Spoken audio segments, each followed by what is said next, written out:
Good morning বন্ধুরা, আমি শ্রাবন্তী। আমার ক্যাপচার অফ ফ্রেম ব্লগে তোমাদের অনেক অনেক স্বাগত।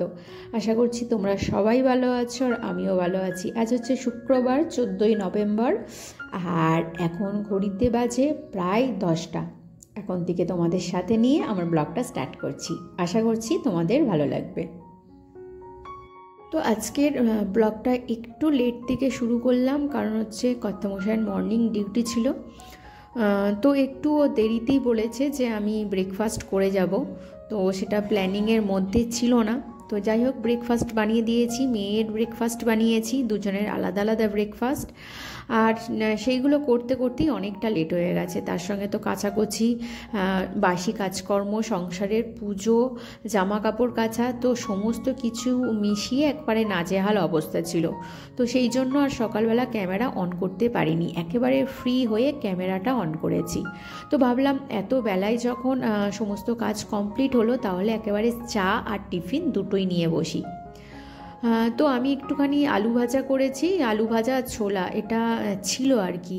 আলুটাও সিদ্ধ করা ছিল আর ছোলাটাও ছিল। তো আর তার সঙ্গে একটুখানি চানাচুর নিয়ে নিয়েছি আর 1 কাপ চা নিয়ে নিয়েছি, নিয়ে ভালো করে টিফিনটা করে নিলাম। তো আগের দিন বেশ কিছু কয়েকটা মুদিখানা বাজারে এসেছিলো, তার মধ্যে ডিমটা এসেছিলো। তো আমি ডিম তো সবসময় ধুয়ে পরিষ্কার করে তারপরে ফ্রিজ আপ করি, তো সেই জন্য আর ওটা খুলিনি। তো আগে একেবারে বার করে রাখলাম, আর দুটো ফাটা বেরিয়েছে। তো ফাটা দুটো আর জলের মধ্যে চুবিয়ে রাখবো না, তাহলে ওর যে লিকুইড অংশটা ওটা বেরিয়ে যাবে। তো সেই জন্য ওই দুটোকে আলাদা করে রাখলাম, আর বাদ বাকিগুলো হচ্ছে জল দিয়ে ভিজিয়ে রাখবো। তারপরে নোংরাগুলো পরিষ্কার হয়ে যাবে, শুকনো করে তারপরে ফ্রিজ আপ করবো। তো ইতিমধ্যে লাঞ্চের আবার ব্যবস্থা করতে হবে। তো ভাবলাম এখন তো ঘর পুরো ফাঁকা, আর যেহেতু এখন শীতকাল পড়ে গেছে, তো একটু গরম গরম রান্না হলে বেশ ভালো হয়। তো সেই জন্য বান্নার একেবারে তাড়াহুড়ো করি না। আমার রান্না কমপ্লিট হবে, কমপ্লিট হতে হতে মেয়ে আসবে 12:30। তো সেই সময় একদম গরম গরম খাবার পাবো। আর ইদানিং করে কর্তামশাই লাঞ্চে আসছে বলতে গেলে অফিস তো আমার পাশেই। তোমাদের কোনো সময় দেখাবো, ছাদ থেকেই মানে হাজব্যান্ডের অফিস দেখা যায়। তো ইদানিং করে ও আর লাঞ্চ নিয়ে যাচ্ছে না, একেবারে লাঞ্চে আসছে বাড়িতে, একেবারে ভাত টাত খেয়ে যাচ্ছে। একটু লেটে আসছে, বাট আসছে। তো সেই জন্য একটু যদি লেট হয় কোনো অসুবিধা নেই। তো ভাবলাম একেবারে বিছানা গুছিয়ে সমস্ত কাজ কমপ্লিট করে তারপরে হচ্ছে সবজি কেটে রান্নায় বসবো। আজ হচ্ছে 14ই নভেম্বর, শিশু দিবস। সকল শিশুকে জানাই অনেক অনেক ভালোবাসা। তোমরা সুস্থ থাকো, ভালো থাকো, আনন্দে থাকো। তো আজকে আমার মেয়ের কাছে একটা স্পেশাল ডে, কারণ নিউ স্কুলে ওদের অনেক রকমের গিফট দেয়। তো বলেই রেখেছে যে আজকে কি কি গিফট আনে দেখি। আর আজকে একটু শিশু দিবস উপলক্ষে একটু স্পেশাল লাঞ্চ বানাবো। তো বাড়িতেই সমস্ত কিছু আছে, জাস্ট একটা জিনিসই নেই, বাসমতি চালটাই নেই। তো আমাদের যে রোজকার চাল আছে সেইটা দিয়েই বানাবো, কোনো অসুবিধা নেই। তো এখন তো ফ্রিজে মানে ডিপ ফ্রিজে কোনো জিনিস রাখলে এত বেশি বরফ জমে যাচ্ছে যে সেটাকে মানে প্লেন অবস্থায় আনতে, নর্মাল অবস্থায় আনতে কালঘাম ছুটে যাচ্ছে। তো যাই হোক, অনেকক্ষণ আগে আমি মাংস বার করে দিয়েছি, অল্পই একটুখানি মাটন পড়েছিল, তো সেটাই আলু দিয়ে একটু কষা কষা মতো করব। আর একটুখানি রাইস বানাবো, চাটনি আছে আর পাঁপড় ভাজাও আছে, মানে রবিবারে যে পাঁপড় ভেজেছিলাম সেটাই আছে। আর চাটনিটাও একটু বেশি পরিমাণ করেছিলাম, তো সেটাই পড়ে রয়েছে। তো কথা বলার পর তোমাদের সঙ্গে কথা বলতে বলতে অফ ক্যামেরায় আমি সবজিগুলো কেটে নিয়েছি। আজকে মাটনটা একটু অন্যরকম করে করব, কারণ একটু ভ্যারাইটিস করলে টেস্টটা একটু অন্যরকম আসে আর খেতে সবাইয়ের ভালো লাগে। তো আজকে মাটনটা করব একটুখানি হলুদ আর লবণ দিয়ে একটুখানি 4টে সিটি মেরে সিদ্ধ করে নেব। আর যদি হচ্ছে মানে প্রেশার কুকারের মধ্যে এই যে হলদেটে ভাব, এইটার দাগ যাতে না পড়ে সেটা চাও, তাহলে তোমাকে করতে হবে কি, একটুখানি ভিনিগার অথবা একটুখানি লেবুর টুকরো দিয়ে দিতে হবে, তাহলে কিন্তু যে একটা কড়া দাগ পড়ে সেটা পড়বে না।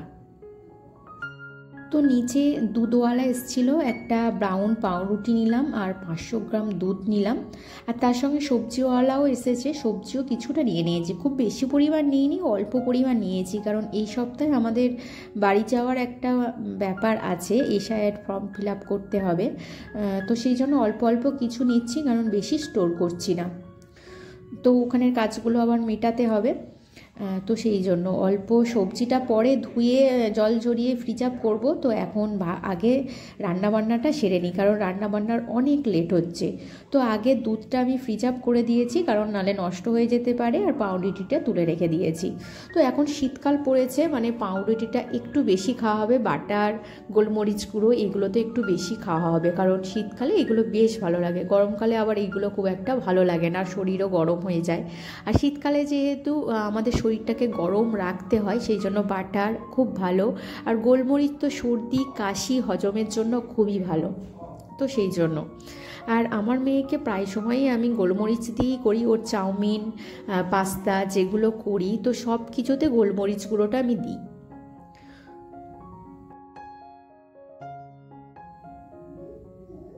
তো এখানে ওই ভেজ রাইসের জন্য একটুখানি গাজর, হচ্ছে ক্যাপসিকাম, তার সঙ্গে বিনস আর অল্প একটুখানি ফুলকপি পড়েছিল, তো ওটাও দিয়ে দিলাম। একটুখানি অল্প করে ভেজে নিয়ে ওর মধ্যে আমি দিয়ে দিয়েছি একটুখানি লবণ, ওই যে চাপা দিলাম ওর থেকে যে জল বেরোবে ওটাতেই ওটা সিদ্ধ হয়ে যাবে, প্লাস ভাজাও হয়ে যাবে, তাই চাপা দিয়ে রাখলাম।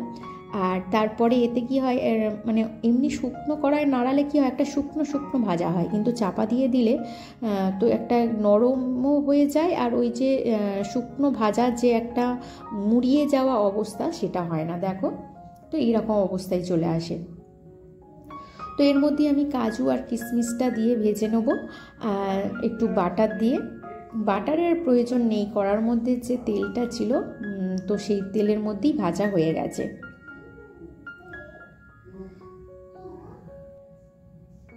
তো এবারে অপর দিকে ভাতটা বসাবো, আর এই দিকটা এবার মাংস কষাটা বসাবো, যেহেতু ভাজাভুজিটা হয়ে গেছে। আর এবারে কিন্তু রাইস করা একেবারেই সোজা, রাইস বলবো না, ভাত ভাজাই বলবো। তো যাই হোক, এখানে পেঁয়াজটা আমি একটুখানি নেড়ে চেড়ে নিয়ে নুন দিয়ে বসিয়ে দিয়েছি, যাতে খুব তাড়াতাড়ি নরম হয়ে যায়, আর ওদিকে প্রেশার কুকারে ভাতটা বসিয়ে দিলাম।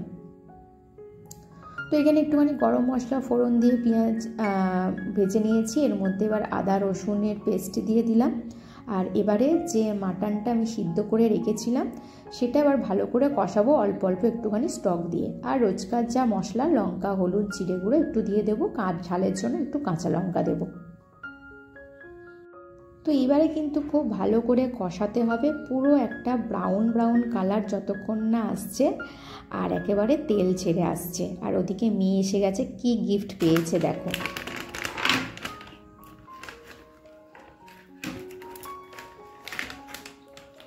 বলো কি কি জন্য কি দিয়েছে, কি হয়েছে, বৃত্তান্ত সব বলো, এবার বলো, এদিকে তাকিয়ে বলো।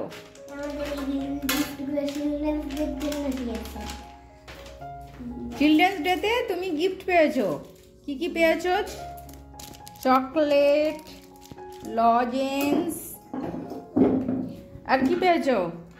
এটা গাছ পেয়েছো,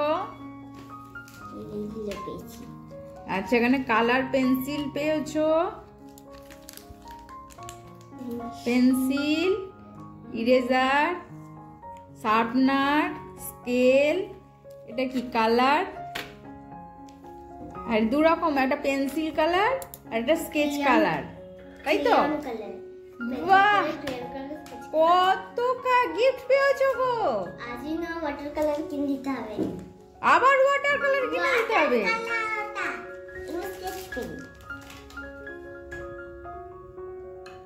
আমার লাগবে ওয়াটার কালার, কালার পেপার, আর হচ্ছে ক্লিকিং পেন্সিল দুটো, ক্লিকিং পেন্সিল, শার্পনার, আর লাগবে হচ্ছে পেন্সিল, শার্পনার, ওয়াটার কালার, আর হচ্ছে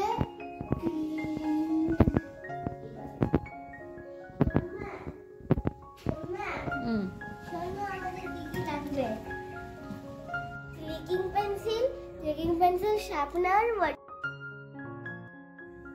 তো এবারে একটু ঘি, গরম মশলা ফোড়ন দিয়েছি, ভাতগুলো এর মধ্যে তুলে দেব, আর যেগুলো ভাজাভুজি করেছি মানে সবজি সেগুলো এর মধ্যে ছড়িয়ে দেব, আর শেষে একটুখানি জায়ফল জয়িত্রী গুঁড়ো ছড়িয়ে দেব, তাহলেই কিন্তু আমার রাইস মোটামুটি কমপ্লিট হয়ে যাবে।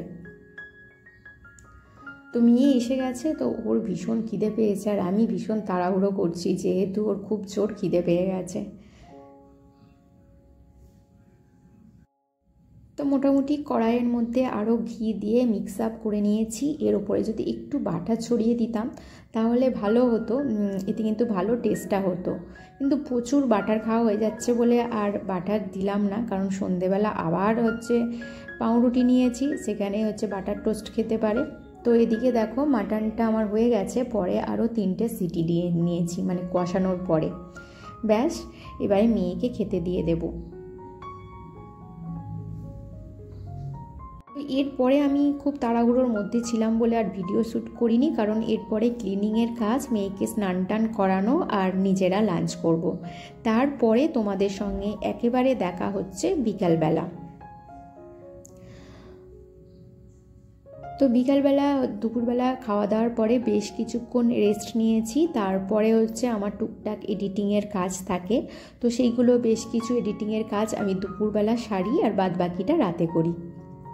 তো এখানে দেখো মেয়েকে লাঞ্চটা দিয়ে দিয়েছি, আর এরপরে দেখা হচ্ছে সন্ধেবেলা। ওই যে বললাম যে সন্ধেবেলা হয়তো টিফিনে বাটার টোস্ট খাবে, তো ওই জন্য আর রাইসের ওপর বাটারটা দিলাম না, কিন্তু রাইসে একটু বাটার মেল্ট করে দিলে কিন্তু বেশ সুন্দর টেস্ট আসে।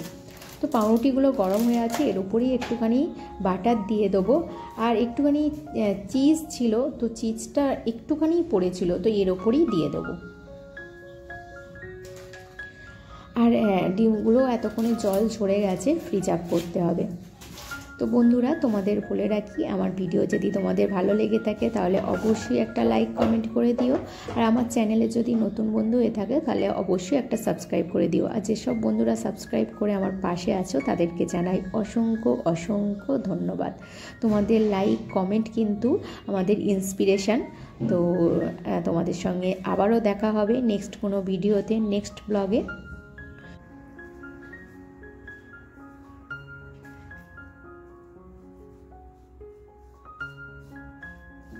তো চলো, এখানে মেয়েকে দিয়ে দিয়েছি সন্ধ্যের টিফিনটা, আর এরপরে হচ্ছে ওই যে যেগুলো কাজগুলো পড়ে আছে টুকটাক সেইগুলো করে নেব।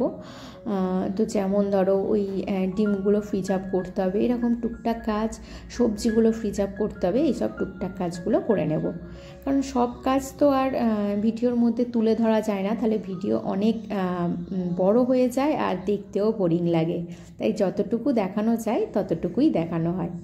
তো আজকের মতো টাটা।